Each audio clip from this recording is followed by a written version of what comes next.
Ben 10 Omniverse. Released in November 13, 2012. This was a game based on a cartoon series with the same name.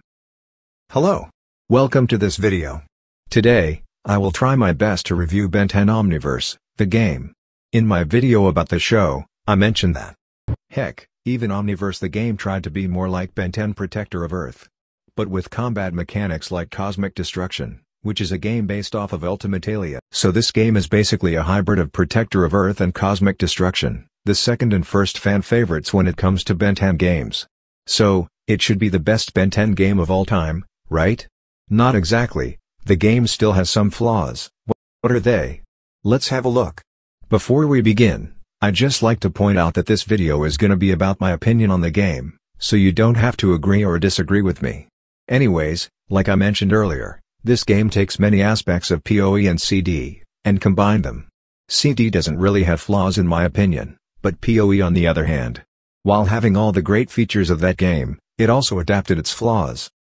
So, the game is a 3D beat-em-up, just like all the other Ben 10 games, but while the last two games have a third-person movement, this one returned to the original side-scrolling movement, or whatever you call it. First thing I want to talk about, is the combat. It took the combat mechanics of PoE, but added melee assist, just like in CD. Making the fighting easier, and arguably more fun. It also took the special attacks mechanics from CD. You know, the attacks that you do by pressing R2 plus any face button. In CD, you can perform these attacks at any time, so long as you have enough energy. The difference here, is that you have to unlock them. At first, you get the R2 plus circle move for free, but you'll have to unlock the other three by leveling up. Excluding certain aliens like Accelerate and Wild Mutt who already has 3 moves by default. Turning into aliens also adapted CD's what I call, a quick change method. So, you have alien slots, you can fill them with any alien you like and you can turn into them by pressing one of the directional buttons. I think this is much better than the original selection method, because you can change into a specific alien without having to go through all the forms in the Omnitrix. And you can also change from one alien to another without turning back human, which makes things much easier.